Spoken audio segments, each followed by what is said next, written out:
to take me in. Everything is up to you in your life. Yeah, everything is up to you.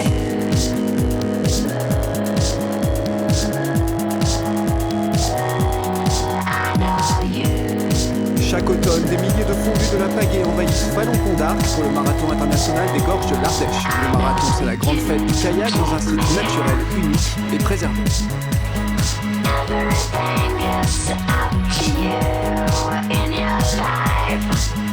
C'est une grande fête de l'eau, de la nature et des sportifs. C'est une alchimie qui est extraordinaire et qui réunit tous les passionnés du canoë-kayak et des différentes disciplines, du slalom, de la course en ligne et de la descente de rivière. C'est unique. Je dis le marathon de l'Ardèche, il n'y en a pas deux, dans le monde il n'y en a qu'un. Nous sommes dans la région Rhône-Alpes au sud de la France, dans le département de l'Ardèche, à Vallon-Pont d'Arc, et c'est au pied de la mythique arche de calcaire que va s'élancer la première vague de concurrents réservée aux grandes embarcations. Salut! Nous sommes de retour! L'année dernière, on a essayé de finir, on a eu beaucoup de mal, on rencontre avec un arbre, la faune, tout, enfin bien. Mais là, cette année, on est équipé, on s'est entraîné, pas de soucis, on devrait arriver au bout, on a fait la descente hier déjà. Donc voilà, donc tout va être magnifique. Pour participer, chacun a composé son équipe, certains parient sur la logistique et d'autres sur l'esprit de groupe.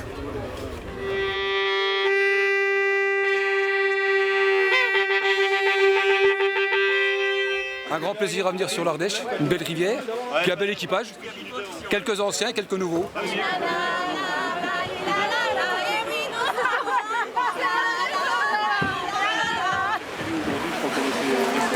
Mais nous sommes venus participer très sérieusement à cette haute compétition. Et nous venons de l'île de Balazuc. L'île de Balazuc, oui, c'est nous. C'est nous. Ah, c'est très très loin. Très très loin. C'est une île inconnue, composée que de femmes. Voilà. Ah ça ira, on devrait maîtriser. Si elles sont pas trop sauvages, ça devrait aller. Il y a un bon niveau, très bon niveau d'eau. Certains vont sûrement battre des records. Ouais. 4 minutes.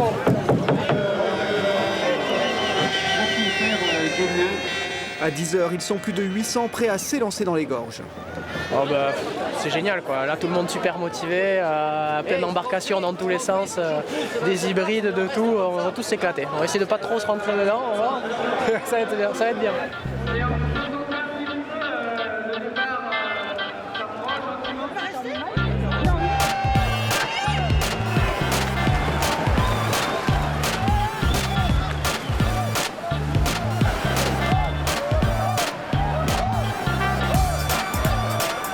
Au départ, c'est un peu la cohue générale, mais la motivation est au rendez-vous. La descente des gorges dure en moyenne 2 à 3 heures, à condition de garder une bonne coordination.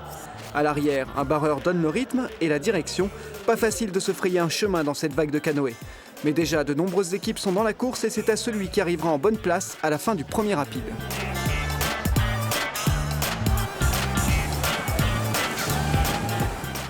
Le célèbre pont d'Arc, une arche naturelle de 54 mètres de haut, creusée par la rivière Ardèche, marque l'entrée des gorges.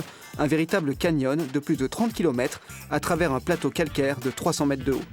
La descente en canoë de ce site d'exception est réputée mondialement. En été, on estime que 6000 personnes font chaque jour la descente.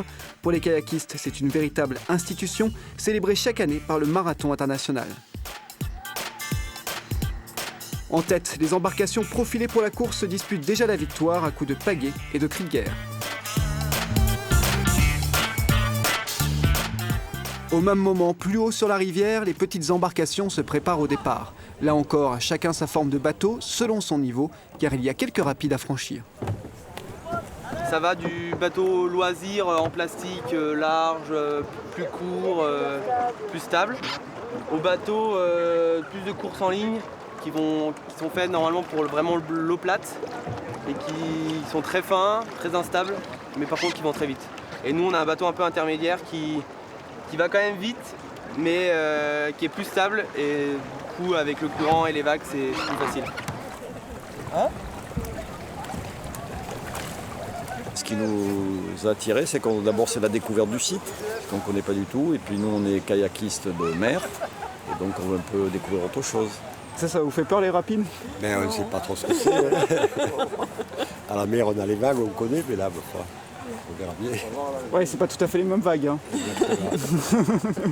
Ceux qui font de la rivière, ils ont l'appréhension de la mer, et ceux qui font de la mer ont un peu l'appréhension de la rivière, puisque c'est un peu un terrain inconnu. Si tu pagaies, il faut venir à l'Ardèche. Hein.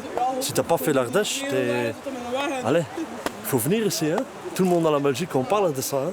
Cette année, l'eau, elle est bien haut. C'est pas comme l'année passée. L'année passée, j'ai cassé mon bateau. Mais là, je pense qu'on a beaucoup de chance. Charlemagne, il n'y a pas de danger pour le moment. Hein. Il n'y a presque pas de cailloux, donc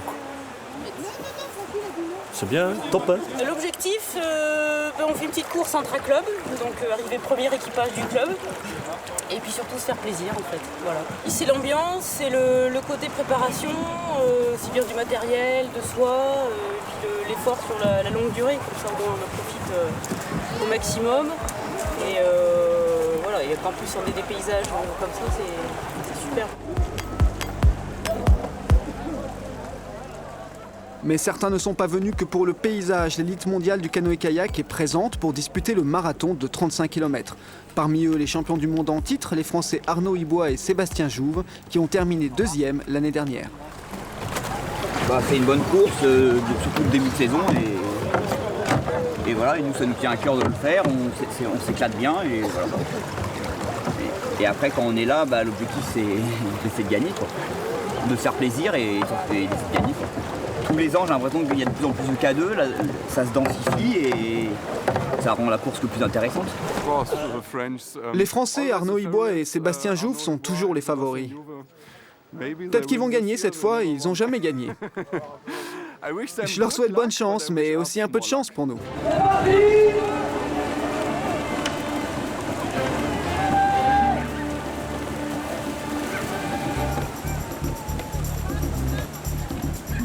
Les 1000 concurrents du marathon de 35 km s'élancent. Pour eux, le parcours sera un peu plus long que pour les grandes embarcations, avec notamment la descente du Charlemagne que tous redoutent.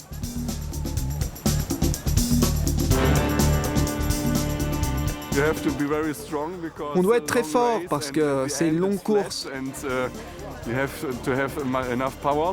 À la fin, c'est plat, il faut garder de l'énergie. Mais pour l'instant, c'est le début. Il y a des passages un peu chauds avec toute cette eau, il va y avoir de grosses vagues et il faut bien prendre le courant. C'est marrant au début et à la fin, il faut se battre.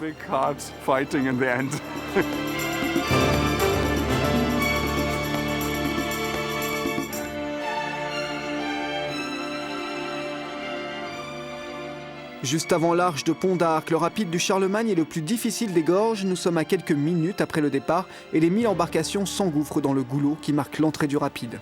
Pour le franchir, il faut garder la bonne trajectoire et ne surtout pas se mettre en travers du courant.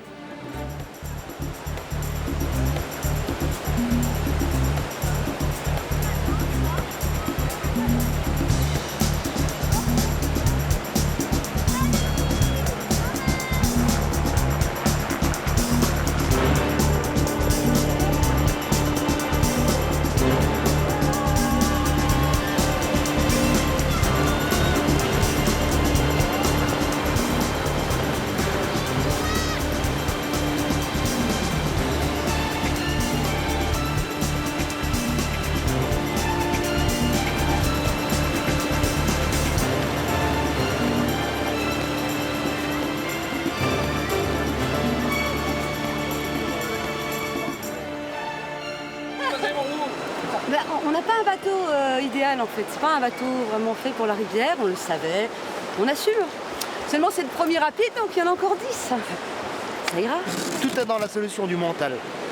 C'est la recette. Souvent, le Charlemagne donne le ton de l'aventure. Malgré un mental d'acier, certains sont partis pour de longues heures, d'autres sont plus chanceux et passent cette difficulté sous les encouragements des spectateurs. C'était génial, impressionnant, vraiment saisissant d'émotion quoi. Tu prends toute la force du truc. Moi, ça m'a vraiment impressionné, ouais. C'était les conditions idéales, niveau d'eau impeccable quoi. Et puis même pour le public, quoi, il y avait les conditions météo idéales quoi. C'est le top. Pour l'instant, ça démarre super bien quoi. Voilà.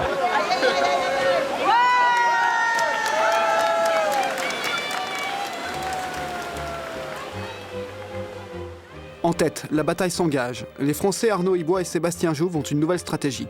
Ils veulent faire la course devant pour ne pas avoir à subir les vagues et mouvements d'eau de leurs prédécesseurs. Une stratégie risquée car le duo normand va devoir imposer et garder le rythme durant les 35 km. D'autant plus que d'autres Français, Quentin Bonnetin et Loïc Vinissal, sont en embuscade à quelques mètres et attendent la moindre faille pour prendre la première place. En troisième position, les Tchèques Michael Odvarno et Adam Jacob, vainqueurs de l'édition 2010, ne lâchent pas le morceau.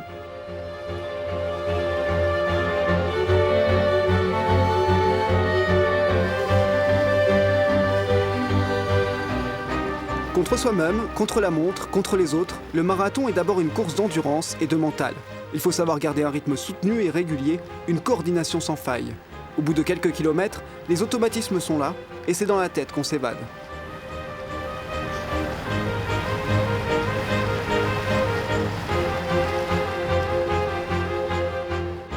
Les concurrents atteignent maintenant l'entrée de la réserve naturelle des gorges de l'Ardèche. Ces immenses falaises poreuses abritent une faune et une flore exceptionnelles, étroitement surveillées par les gardes de la réserve. Ils font régulièrement la tournée des belvédères de la route touristique, un autre moyen de visiter les gorges.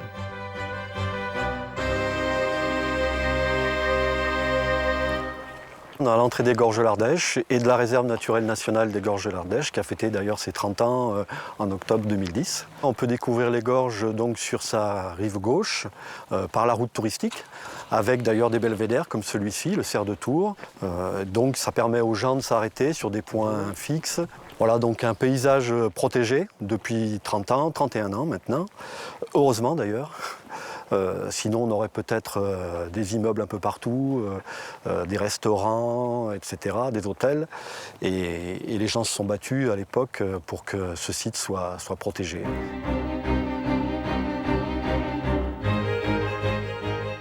C'est en fait un canyon qui arrive d'ailleurs à la fin de la rivière Ardèche, sur un plateau, une assise calcaire, karstique, avec les parois rocheuses qui sont omniprésentes tout le long du canyon, la forêt de type méditerranéen, et puis la rivière. C'est un site qui est hyper visité, avec une compétition comme par exemple le marathon des gorges. Il y a au moins plusieurs milliers de canoës par jour, les chiffres, il faut toujours être très prudent. C'est quand même très concentré sur la rivière. Même quand les gens s'arrêtent, ils restent à quelques 10, 20, 30 mètres maximum de leur canoë. C'est tout le travail du syndicat et de toute l'équipe, c'est d'arriver à concilier la préservation, la protection d'un site majeur comme celui-ci, avec toutes les espèces qu'on peut y trouver, mais aussi la fréquentation humaine. Toute l'importance des deux bivouacs, c'est de pouvoir concentrer les gens sur un lieu précis, identifié, sécurisé, et d'éviter qu'il y ait d'autres personnes tout le long de la rivière. Aujourd'hui, les deux bivouacs de la réserve servent de ravitaillement pour ces guerriers de l'eau vive affamés. L'occasion de faire un premier bilan de la descente dans ce décor préservé. Mais conserver cette rivière à l'état naturel reste un combat de tous les instants que les kayakistes soutiennent à leur manière. Gaz de schiste. Donc on fait ça pour nos enfants parce que dans l'avenir, si on sort le gaz de schiste sous l'Ardèche, ça va polluer.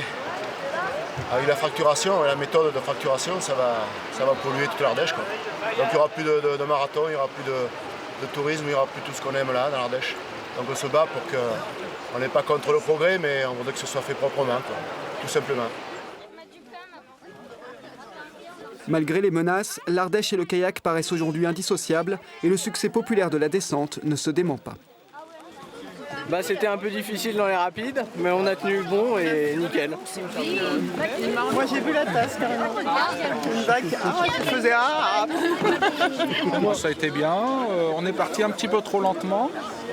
Et puis... On a approché quelques bateaux, mais rien de grave.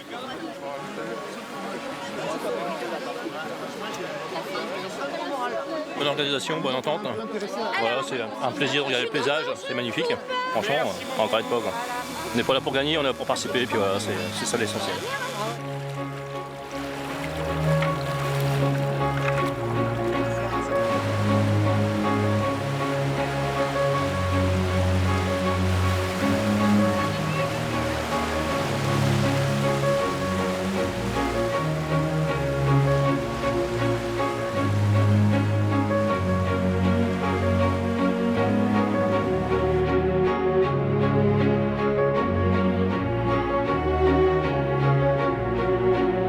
J'observe un bateau à moteur. Normalement, c'est interdit, sauf pour des raisons scientifiques dans la réserve, hein, sur l'eau, évidemment, ou des raisons de sécurité. Donc nous, au syndicat, on a une barque avec moteur, et puis il y a les pompiers, bien sûr, qui peuvent intervenir, et a priori, ce sont les pompiers.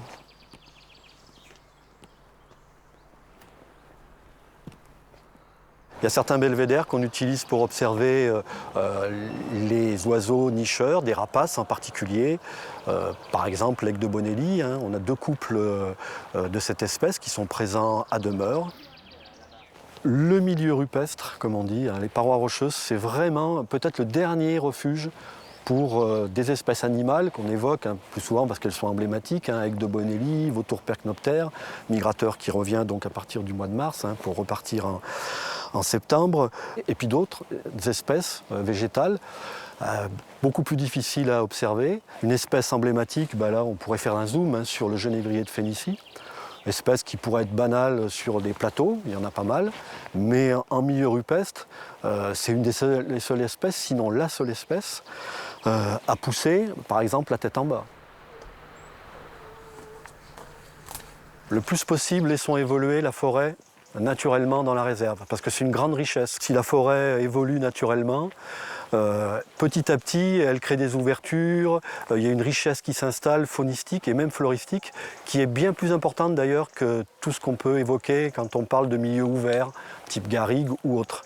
Donc vraiment l'objectif pour les années à venir, c'est d'essayer de convaincre les propriétaires de ne pas toucher à cette forêt au sein même de la réserve. À la sortie des gorges, reste une longue ligne droite pour atteindre l'arrivée au village de Saint-Martin d'Ardèche.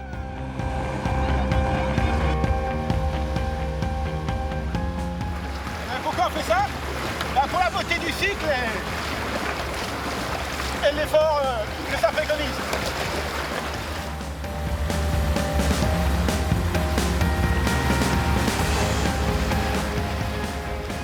Le marathon international des gorges de l'Ardèche réunit tous les passionnés du canoë-kayak, toutes disciplines et tous niveaux confondus. Parmi les amateurs se cachent de grands champions comme les frères Péchier, natifs de la région. Nicolas et Benoît collectionnent à eux deux de nombreux titres mondiaux et olympiques. Fils d'un champion, c'est tout petit qu'ils sont tombés dans la marmite. On est tombé très jeune dedans, ouais. Notre père était champion du monde en 1969 à Bourg-Saint-Maurice, double champion du monde. Donc c'est vrai qu'on est tombé dès notre plus jeune âge dans l'eau.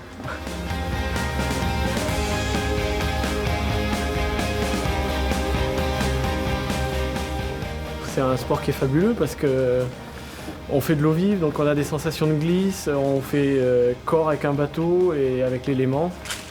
C'est une course contre la montre où on a des sensations de vitesse fabuleuses et en plus le kayak c'est quand même un instrument de découverte fabuleux puisqu'on peut parcourir toutes les rivières du monde très facilement.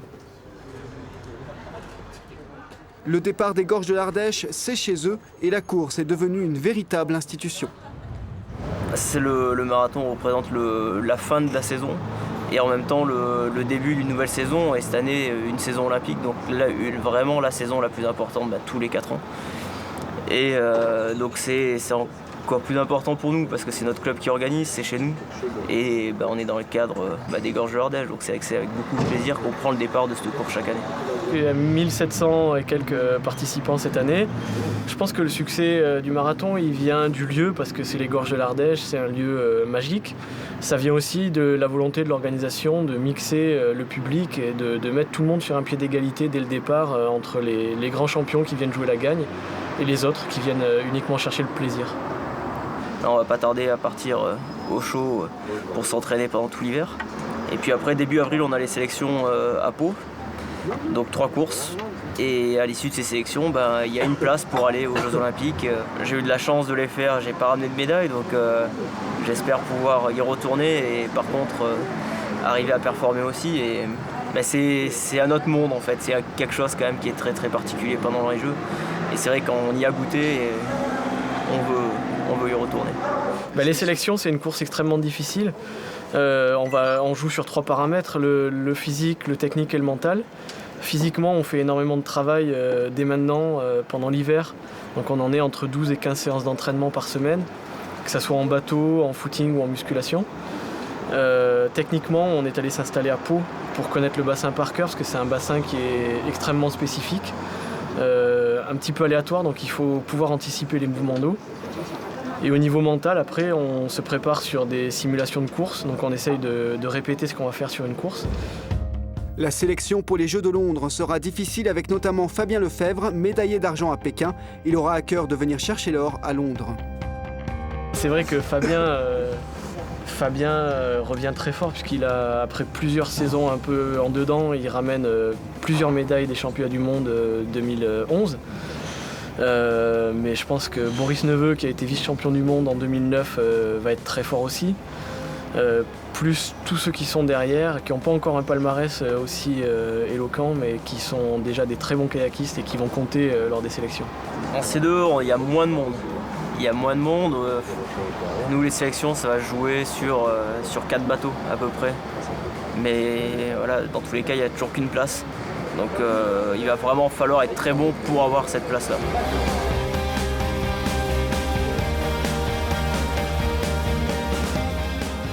À quelques centaines de mètres de l'arrivée à Saint-Martin d'Ardèche, c'est l'heure du sprint entre les équipages de Montguéret et Copox 3 venus d'Angoulême pour la course des grandes embarcations.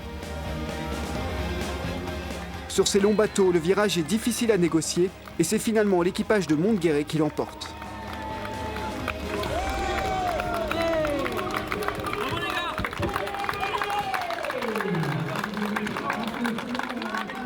Pour les Copox qui terminent 3 minutes plus tard, c'est la déception. Ça bataille pendant 2-3 minutes, ils sont passés devant. Donc voilà, ils ont été plus vite. Soit ils étaient meilleurs, soit ils avaient un meilleur bateau, les deux. Et voilà.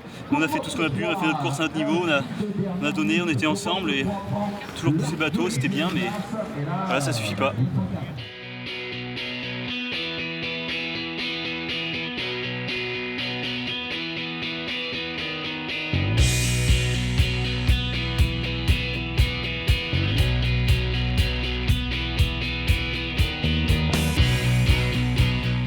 Dans la course du 35 km la plus disputée, le sprint final commence entre les Français Arnaud Ibois et Sébastien Jouve, toujours en tête, et l'équipage espagnol composé de Walter Bouzan-Sanchez et Soto Cangas. Les deux équipages ralentissent juste avant le virage et les Français choisissent de le prendre par l'extérieur. Les Espagnols sont alors obligés de freiner pour éviter la collision. Les Français en profitent pour prendre définitivement l'avantage et remporter pour la première fois le marathon international des gorges de l'Ardèche.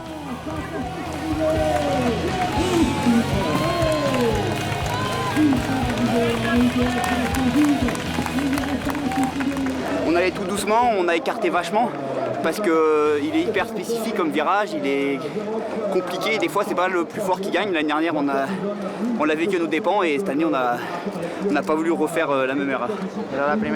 C'est la première fois que l'on vient ensemble sur cette compétition, on s'est vraiment bien senti. Bon, c'est vrai qu'il y a les Français et qu'on pouvait rien faire, mais bon, on est content. Quant aux frères Péchier qui ont fait la descente ensemble, ils sont arrivés à la 20e place. Vraiment, le marathon de l'Ardèche, c'est le symbole de l'ensemble des kayakistes du monde et d'Europe qui viennent se réunir, qu'ils soient marathoniens, slalomeurs, descendeurs, ligneux. C'est vraiment énorme.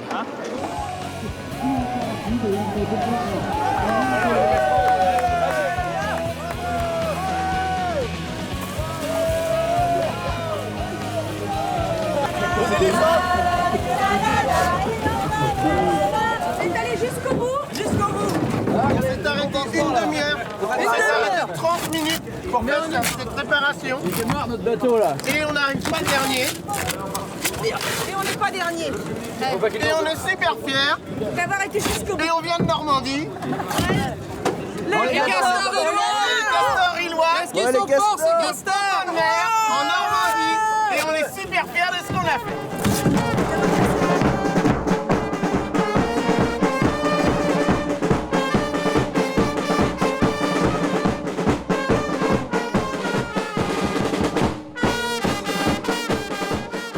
Arnaud Ibois qui nous rejoint, s'il vous plaît. Le 27e marathon international des gorges de l'Ardèche prend fin. La rivière va maintenant retrouver son calme avant d'accueillir une nouvelle vague de passionnés de l'eau vive à l'automne prochain pour la 28e édition.